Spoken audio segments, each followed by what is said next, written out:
সামাজিক মাধ্যমত আপলোড কৰা এটা ভিডিঅ'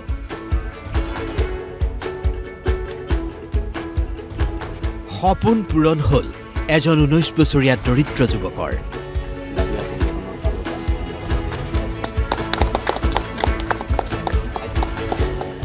এই যুৱকজনৰ নাম ৰত্নদেৱ পগাগ। লখিমপুৰৰ পশ্চিম তেলাহীৰ অতি ভিতৰুৱা এজাৰগুৰি মথৌখুৰ গাঁৱৰ ৰত্নদেৱে 13 বছৰ বয়সৰ পৰাই ফুটবলক লৈ সপোন দেখিছিল।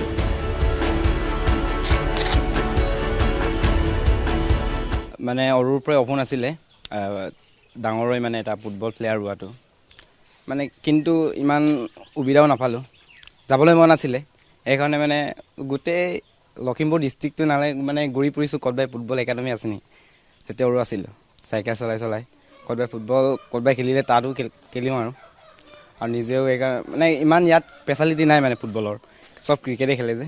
সেইকাৰণে মই নিজে মানে য'তেই পাওঁ মানে ৰাস্তাই হওক কিবা চোতালেই হওক পথাৰতেই হওক আৰু ক'তবাই গড়চিগাঁতো খেলে কেতিয়াবা, তাতো খেলোঁ টিমৰ লগত। আৰু বেলেগ ক'তবাই খেলিলে ফুটবল সোমাই যাওঁ আৰু ক'তো একো সুবিধা নাপায় হতাশ হৈ এটা ভিডিঅ' প্ৰস্তুত কৰি আপলোড কৰিছিল ছ'চিয়েল মিডিয়াত। সেই ভিডিঅ'টোকে এবাৰ সম্পূৰ্ণকৈ চাই লওক।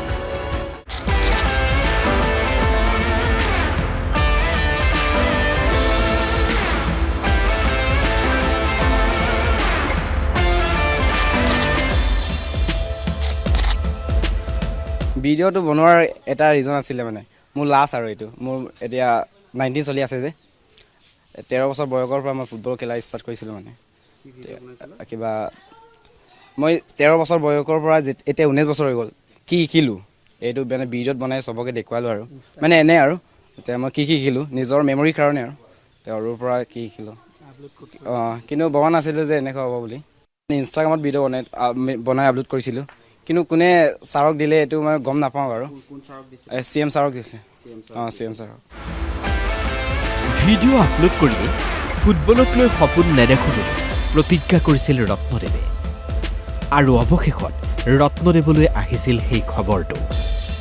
এদিনাই মই মানে ফুটবল এৰিম বুলি ভাবিছিলোঁ আৰু মানে আজিৰ পৰা নকৰোঁ, ফুটবল নেখেলোঁ আৰু মানে খেলিম কিন্তু ডাঙৰ সপোন নেদেখোঁ আৰু এনেকুৱা প্লেয়াৰ হ'ম বুলি। কিন্তু এদিনাই মানে CM অফিচৰ পৰা কল আহিছিলে মানে যে তুমি এনেকুৱা কিবা বুলি, তাৰ পৰা ইনভাইট কৰিছে বুলি, ইনভিটেশ্যন। যুৱকজনৰ ভিডিঅ' দেখি ফোন কৰিছিল মুখ্যমন্ত্ৰীৰ কাৰ্যালয়ৰ পৰা। জনোৱা হৈছিল মুখ্যমন্ত্ৰীয়ে তেওঁৰ ভিডিঅ' দেখি আপ্লুত হোৱা বুলি। মুখ্যমন্ত্ৰীৰ প্ৰচেষ্টাত যুৱকজনলৈ আহিল সোণালী সুযোগ। পাঞ্জাৱৰ মিনাৰ্ভা ফুটবল একাডেমীত প্ৰশিক্ষণ ল'ব ৰত্নদেৱে। ইমানখিনি খবৰ মানে ফোনত আহিছিলে, মানে মোবাইল ফোনত কল কৰি মানে CM ছাৰে এনেকুৱা কৈছে কিবা বুলি। মই নাজানো যে ভিডিঅ'টো মানে CM ছাৰৰ পালে বুলি। কিবা মিনাৰ্ভা পাঞ্জাৱত ৰঞ্জিত বাজাজ ছাৰৰ মানে বহুত কি ক'ম আৰু ছাৰ আমাৰ লখিমপুৰ ডিষ্ট্ৰিক্ট মাননীয় ডক্টৰ প্ৰণৱজিৎ কাকতিয়ে মানে বহুত ধৰণে সহায় কৰিছে। মানে আজিলৈকে এনেকুৱা সহায় কোনো কৰিয়ে পোৱা নাই। মানে সকলো ব্যৱস্থা কৰিছে লখিমপুৰৰ জিলা আয়ুক্তই। হয়, আমাৰ গাঁৱৰ গৌৰৱ ৰত্নদ্বীপ পাগাগক ফোন আহিছিলে। ড্ৰাইভাৰজনে ক'লে যে তেখেতক DC অফিচলৈ লৈ আহিব লাগে। তেখেতক DC অফিচলৈ লৈ গ'লোঁ।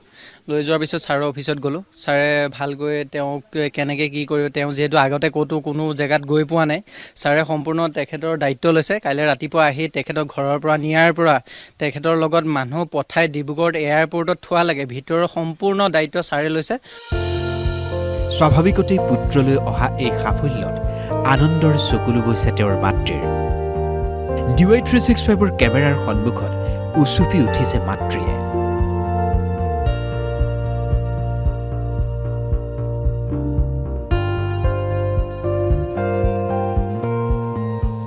যুৱকজন আৰু যুৱকজনৰ পৰিয়ালৰ বাবে হিমন্ত বিশ্ব শৰ্মা এতিয়া ভগৱানৰ দৰেই। একদম মুখ্যমন্ত্ৰীলৈ ভগৱান নিচিনা ভাবিছোঁ আৰু একদম ভালো লাগিছে, বেয়াও লাগিছে। আৰু ইয়াক মই একদম বাধাই দিওঁ নকৰিবি বুলি।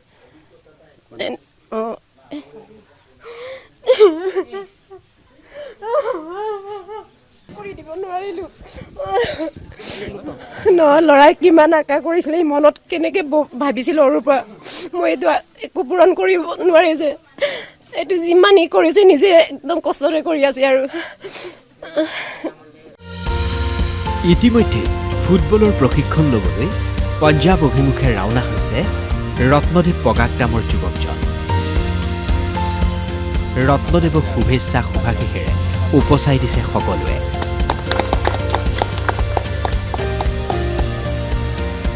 ৰত্নদেৱলৈ আমাৰ ফালৰ পৰাও অফুৰন্ত শুভকামনা কেমেৰা পাৰ্চন ৰূপমৰ সৈতে লখিমপুৰৰ পৰা কৰুণা কৃষ্ণনাথ DY 365